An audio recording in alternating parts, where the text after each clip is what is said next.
Welcome to the Mark Hughes Photography Vlog. Today, I'm going to do something a little bit different. If you're new to the channel and you haven't done so already, please feel free to like and subscribe. It helps in terms of other people trying to find this channel. It's a pretty small channel, but I hope you have a few minutes to spend with me. Today, I'm going to talk specifically about filters and what kind of filters are useful for photography in this day and age of Photoshop. And what I'm talking about is actual physical filters that you put on a camera as opposed to those that you can get through computational, through your phone, through Photoshop. These are actual filters that you really need in order to be able to take the pictures that you can apply other kinds of filters later. Okay, so in my mind, there's really only 4 types of filters that you should ever think about putting on your camera. And some people might argue maybe there's really only 2.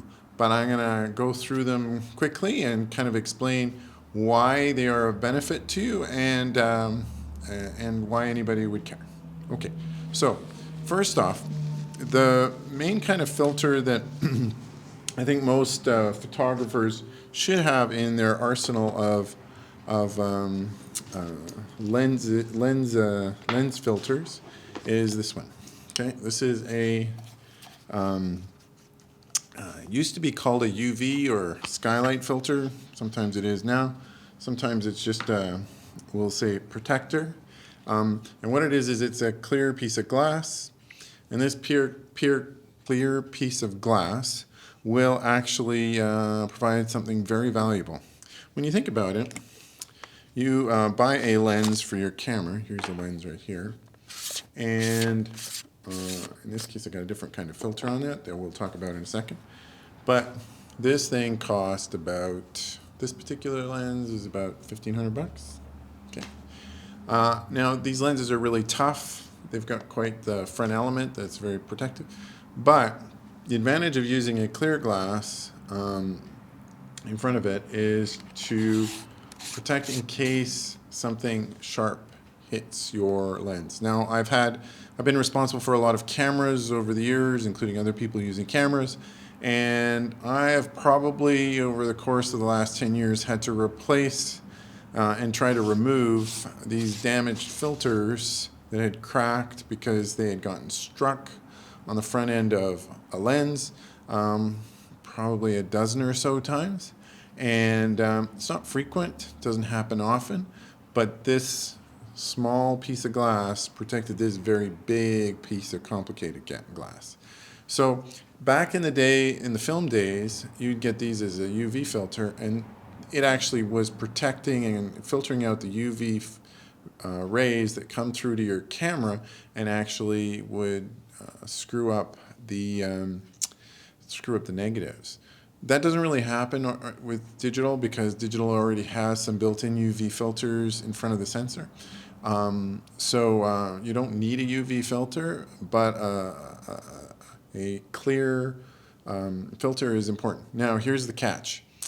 This is $1,500. You can spend as little as 20 bucks on this, or you can spend like $300 or $400. But what's really important is to get a reasonably good quality glass, because what you don't want to do is put something super crappy in front of something super good.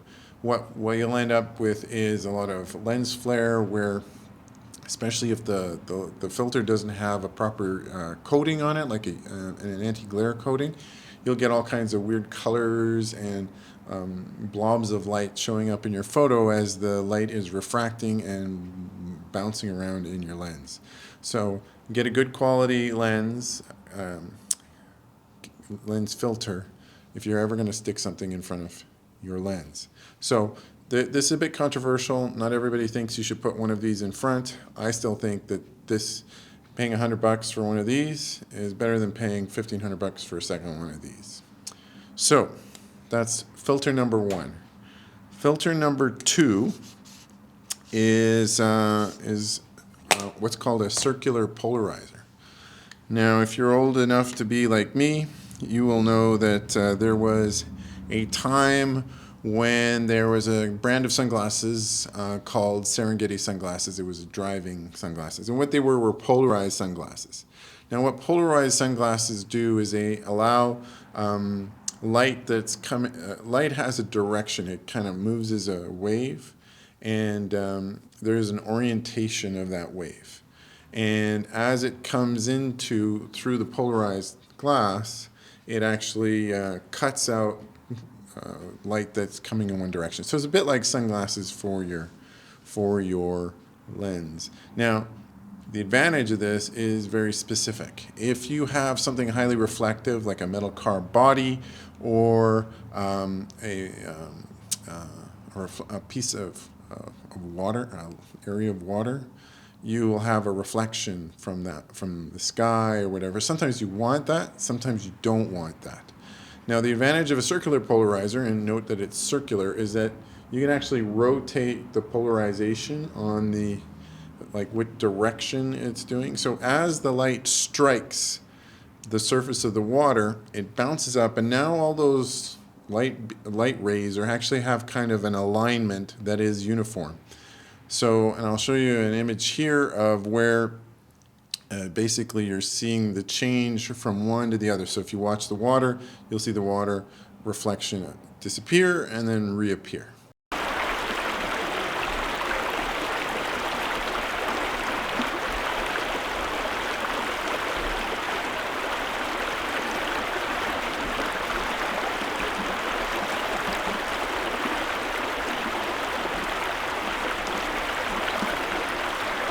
So that is what a circular polarizer does.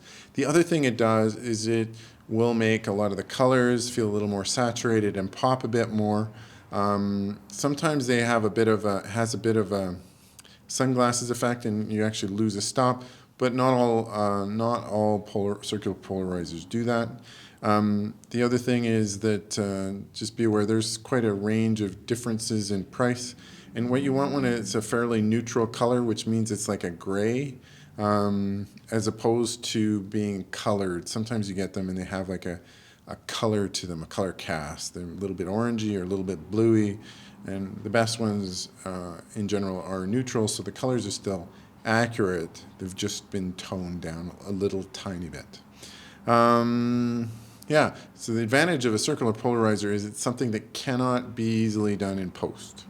Okay, you can do, in theory, everything in post, but there's some things you cannot do. A circular polarizer is hard, and the advantage of a circular polarizer is it extends the amount of hours that you can actually shoot during the day. You can shoot more towards the middle of the day if you have a circular polarizer than if you don't. They really are a bit like sunglasses for your camera, and make that time that's available to take and get more usable shots a bit broader. Okay, there is another type of filter called a neutral density filter, which I have one here somewhere. It is, I got a different version of one here, but this will work just fine. A neutral density filter is a filter that's basically just black. It is literally just sunglasses for your camera. Now the advantage of a neutral density filter, so this is a square one, and it basically is uniformly dark.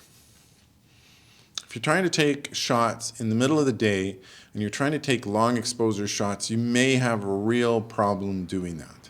So the classic example would be a waterfall. If you're trying to get the long shutter speed so you get the blurred motion of a waterfall where it's kind of looking milky white, in order to do that you have to have a long shutter. But if you're shooting in the middle of the day and you're using the lowest ISO possible, even if you use a high aperture, you still may not have enough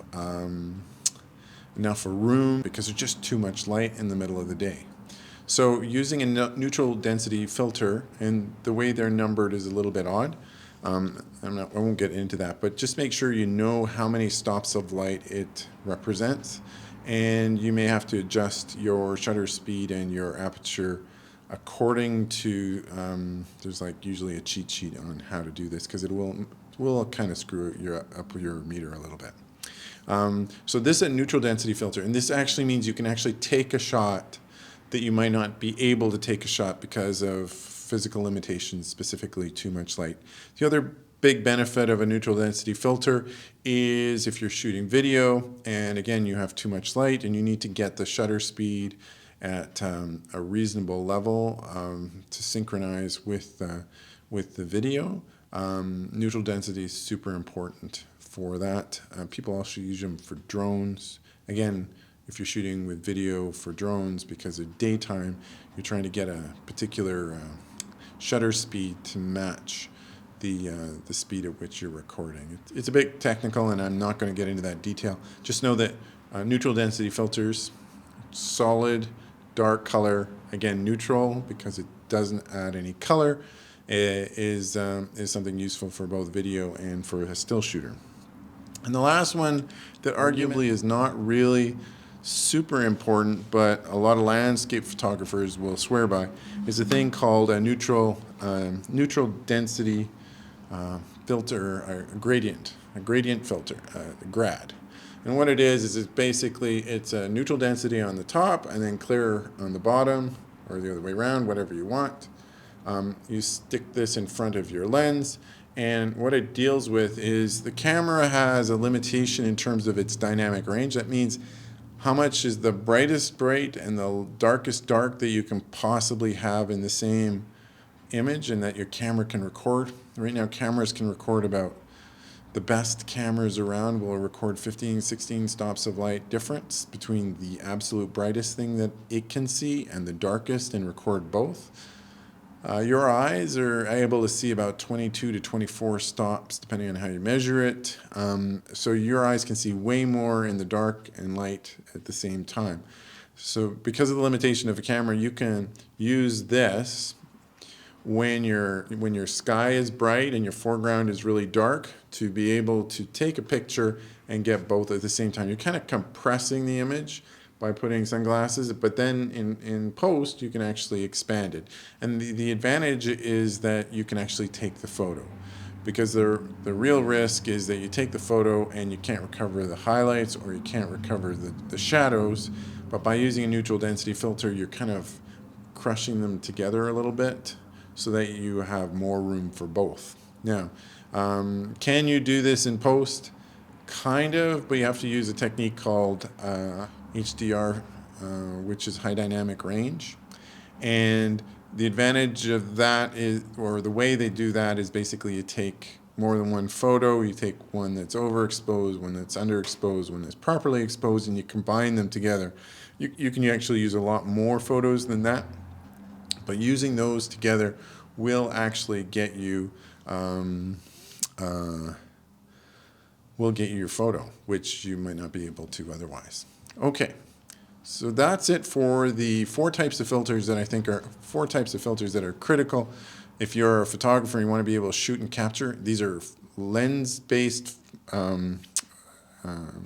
filters. The only other thing I would add is when you are shopping for filters, make sure that the diameter that you get matches the diameter of your lens. Now, if you want to buy one circular polarizer, because it's a bit of an expensive type of product, you can get a thing called a step-up ring or a step-down ring. So basically you buy a bigger circular polarizer, and then you use a step-up ring that basically will fit on a lens that has a smaller diameter. And these are like $5 or $10 each, whereas a good circular polarizer might be like $150. So you can get a bigger one and stick it in front of a smaller lens. What you don't want to do is do the opposite, buy a smaller one and stick it in front of a bigger lens, because then you got problems because you're actually cutting out part of the light. Okay, so well, today is the first day of spring. It's March 21st, 2021, anniversary of the pandemic. Also, the weather here is starting to thaw quite a bit, so I thought I'd share a few images of what it's like in the Mill Creek Ravine, which is near where I live, and there's an off-leash area. that I took mocha. So here's a couple of quick little snippets of that. And until then, I'll see you later. Have a really great time over Easter, and ciao.